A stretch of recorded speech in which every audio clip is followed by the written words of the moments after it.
your first alert weather with meteorologist Michael Coates. Okay, we had that quick moving cold front coming across Idaho and Wyoming earlier today, especially in Idaho Falls during the midday. And man, it was just coming in really quick with a quick little snowstorm off of this front. We talked about this on Friday, how this backdoor cold front out of Montana was going to drive in some gusty winds and some spotty showers. Now, most of the wet weather still today getting into the higher elevations, but a little bit of that wet weather quickly making its presence known. This is what it looked like earlier in Idaho Falls, and now completely cleared out. It's just been sunny. It's been dusty. We've also seen those dust plumes across the valley.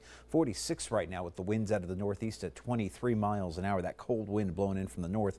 And POCATELLO Farm Bureau Skycam, we're into the upper 40s right now. Also seeing those winds sustained well into the 20s, but your gusts approaching 30 to 40 miles an hour. And here's a look at the latest wind speeds at the airports and weather stations around the region. 23 at the Blackfoot weather station out of the northeast. We're getting the teens in Driggs, Jackson, also some gusty conditions through Soda Springs, and Chalice picking up winds northeast at 16 with the wind gusts well into the 30s outside across the Snake River Plain. We'll continue to have the gusty conditions at least through 8 o'clock tonight. That's when the wind advisory expires. And still looking at breezy conditions tomorrow, mind you, but just not as windy. We'll have the winds come down just a little bit in intensity. On First Alert Viper radar, we've had some passing snow showers, and about 3 or 4 o'clock this afternoon, we still had some lingering pockets of rain and snow blowing through extreme southeastern Idaho, getting through northern Utah tonight. But everybody's starting to see dry conditions roll through, and it's going to be dry and a little bit dusty out there as we go overnight through tomorrow morning. High pressure starting to build back in, but it's going to take another day or so before we actually start to feel warmer weather out there, because we have that cold flow coming in from the north, and this is why that cold front, which is now to our southeast, coming across areas of Colorado and eastern Utah. For tomorrow, we're going to keep it chilly. We'll have temperatures into the 40s and 50s as we have that flow behind the cold front. We're going to be looking at nicer weather trying to reassert itself in here for Wednesday. Dry, sunny conditions on Wednesday with temperatures warming back into those 50s and 60s. And then we'll see temperatures still climbing into the 60s for Thursday, but there's another front that's doing almost the exact same thing as what we saw earlier today. This front arriving Thursday around supper time. Then it comes in here for Friday with most of the wet weather in Montana and eastern Wyoming, but a little bit of that wet weather scraping through the region as we head into Friday and Saturday.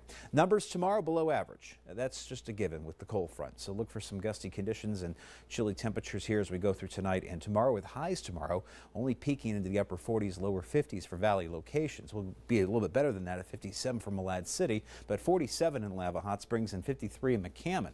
Highs in Driggs at 41, 50 for Rexburg, 47 in St. Anthony with highs around 42 in Island Park. Got you at 53 for Chalice, 54 in Arco with highs in Idaho Falls, scoring about a 50 tomorrow with 53 in Pocatello. And take these numbers with a little grain of salt here, because it's going to feel colder than that 50 in IF and 53 for Pocatello. We're still fighting that wind. Temperatures are expected to climb into the 50s and 60s by the midweek here for Wednesday and Thursday. We will climb it back into the lower 60s for Thursday and Friday. Cold front comes in on Saturday. That's going to drop you down to the mid 50s. It's not a huge drop in the numbers, but we are expected to see some gusty winds Friday and Saturday and some isolated snow and rain showers like we saw earlier today. Pocatello highs around 58 for Wednesday, 63 on Thursday, and about the same for Friday.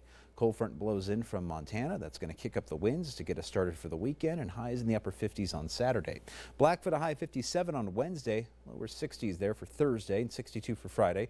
Upper 50s on Saturday with some gusty conditions. Rexburg highs here at 50 for tomorrow, 55 on Wednesday, upper 50s on Thursday.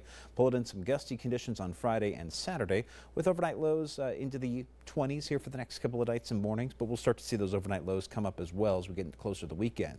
Salmon sunny tomorrow with the same for Wednesday with highs in the mid to upper 50s. A little bit warmer for Wednesday. High of 60 on Thursday with some cloud cover Friday and Saturday and some spotty showers to get us through next week.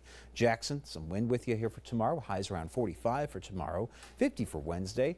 Then we're into the low 50s for Thursday and Friday with a chance of more passing snow showers to get us started for the weekend. Our John Adams GMC Spirit of Idaho is actually from last week, but I wanted to show you this picture because it was a great one. Julie from Rigby, just this really judgy owl looking back at Julie, because I just thought, you know, that face, that scowl. Would really love to get your photos on our website, news3now.com.